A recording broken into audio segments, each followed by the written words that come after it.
నన్ను పచ్చి బూతులు తిట్టినా, నన్ను వక్రీకరించినా, నన్ను రోడ్డు మీదకి లాగిన నేను ఎప్పుడు మౌనంగానే ఉన్నా. కానీ వైసీపీని నాయకులు, విమర్శించే నాయకులు ప్రత్యేకంగా చెప్తున్నాం, సనాతన ధర్మాన్ని జోలికి రాకండి.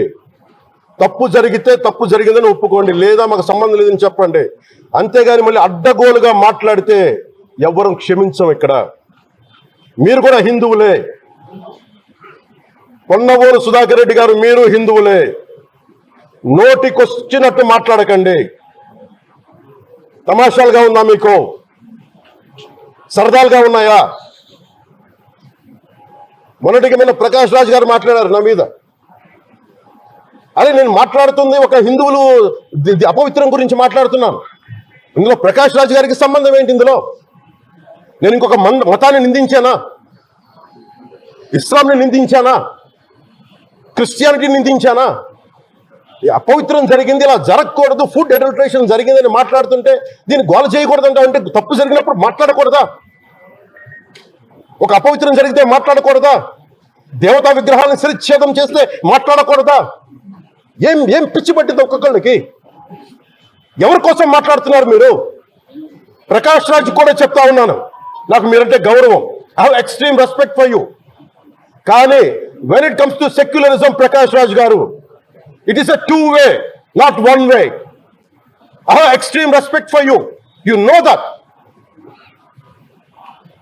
Secularism is always two-way, it is not one-way. హిందువుల మీద దాడి జరిగినప్పుడల్లా వచ్చి మాట్లాడటం తప్ప,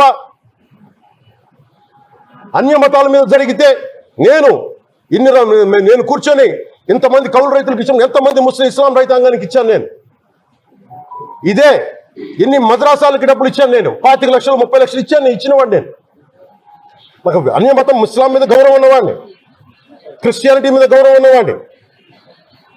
చిన్నప్పటి నుంచి కూర్చొని మిషనరీ స్కూల్లో చదువుకున్నవాడిని.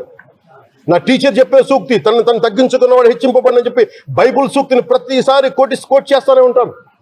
ఇది నా గౌరవం, ఇది నేను చూపించే గౌరవం. మీరు మాట్లాడితే కూర్చొని నేను పాటించే ధర్మానికి అపవిత్రం జరిగినప్పుడు మాట్లాడకూడదు, మౌనంగా ఉండాలి. సెక్యులరిజంకి విఘాతం అంటే ఏంటి? సెక్యులరిజంకి విఘాతం? నా ఇంటి మీద దాడి జరిగినప్పుడు నేను మాట్లాడకూడదా? నా ఇల్లు 10 మందికి ఆశ్రయం ఇస్తుంది. నా సనాతన ధర్మం అన్ని ధర్మాలకి ఆశ్రయం అయితే దానికి దాడి జరిగినప్పుడు, దాని మీద అపవిత్రం జరిగినప్పుడు దానికి కూడా మాట్లాడకూడదు అంటే ఏం మాట్లాడాలి మీతోటి?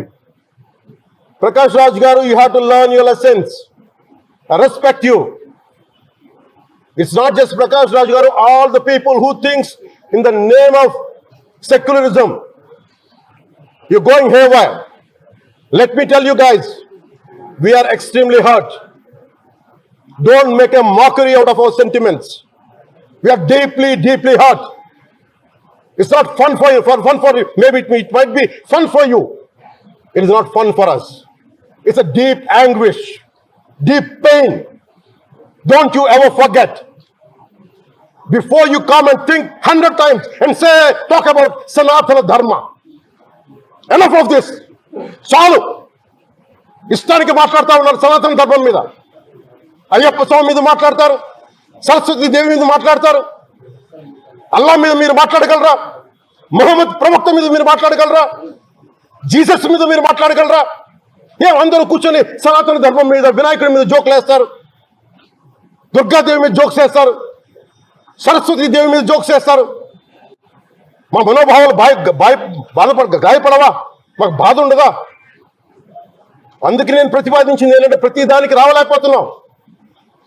సనాతన ధర్మ రక్షణ board is order of the day. ప్రతిసారి కూర్చోబెట్టి మేము డిఫెండ్ చేసుకోలేం. ఇది ప్రతి సగటు హిందువు తాలూకు ధర్మం. ఇదే ఇస్లాం మీద దాడి జరిగితే ఎంతమంది బయటకు వస్తారు? ఎంతమంది నిరసన తెలియజేస్తారు? రోడ్ల మీదకి రమ్మని చెప్పట్లా. కనీసం మీకు కోపం కూడా లేకపోతే మేము ఏం చేస్తాం? గుడికి వెళ్ళే ప్రతి హిందువు బాధ్యత కాదా ఇది? నా ఒక్కరి బాధ్యతైనా, మా బాధ్యతైనా, మీది కాదా? ధర్మాన్ని పరిరక్షించడానికి మీ బాధ్యత కాదా?